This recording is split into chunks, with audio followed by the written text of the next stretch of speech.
दोस्तों, भारत के दो सबसे बड़े बिजनेस टाइकून हैं अडानी और अंबानी।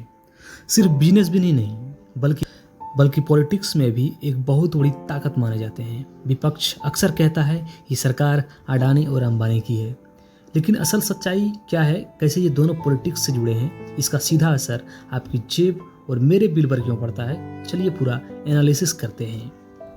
सबसे पहले हम जानते हैं अडानी और पॉलिटिक्स में क्या कनेक्शन है। गौतम अडानी का नाम सबसे ज़्यादा नरेंद्र मोदी और बीजेपी से जोड़ा जाता है। जब मोदी गुजरात के मुख्यमंत्री थे, तब अडानी का बिजनेस गुजरात में सबसे तेजी से बढ़ा। साल 2014 में मोदी पीएम बने, अडानी को एयरपोर्ट, पोर्ट, माइनिंग से जुड़े बड़े प्रोजेक्ट मिलने लगे।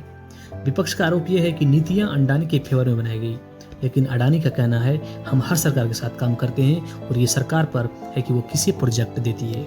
अब देखते हैं कि अंबानी और पॉलिटिक्स का क्या कनेक्शन है। मुकेश अंबानी का रिलायंस हमेशा से हर सरकार के साथ अच्छे संबंध रखता आया है। राजीव गांधी के दौर में भी रिलायंस की बड़ी मदद मिलती रही। जियो के लॉन्च होने के बाद टेलीकॉम सेंटर ही बदल गया, कई कंपनियां बाहर हो गई।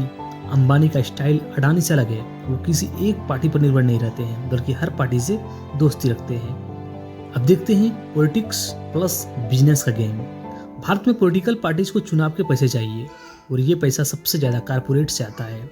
बदले में बिजनेसमैन को मिलते हैं लाइसेंस, लोन और पॉलिसी सपोर्ट्स। यही वजह है कि विपक्ष बार बार कहता है सरकार कारपोरेट्स के इशारों पर चल रही है, लेकिन हकीकत ये भी है कि ये इंडस्ट्रियलिस्ट लाखों नौकरियां, टैक्स और इंफ्रास्ट्रक्चर बनाते हैं। अब इसका असर आपकी जेब पर कैसे पड़ता है? जब बिजनेस और पॉलिटिक्स इतना जुड़ जाता है तो मार्केट में कंपटीशन कम हो जाता है। छोटे खिलाड़ी जो होते हैं वो बाहर हो जाते हैं और बड़ी कंपनियां दाम अपने हिसाब से सेट करती है। नतीजा, आपकी मोबाइल रिचार्ज महंगे, फ्लाइट टिकट महंगा, बिजली बिल महंगा। चलिए अब आते हैं कंक्लूजन पर। तो दोस्तों, असली सवाल ये नहीं है कि अडानी और अंबानी का राजनीति से कनेक्शन है या नहीं। असल सवाल ये है, क्या ये कनेक्शन लोकतंत्र और आम जनता के लिए सही है? क्या सरकारें कारपोरेट्स के दबाव से बाहर निकलकर आम जनता के फायदे के लिए नीतियां बना पाएगी? आपको क्या लगता है, क्या पॉलिटिक्स और बिजनेस को इतना जुड़ा होना चाहिए? नीचे कमेंट्स में अपनी राय जरूर दीजिएगा।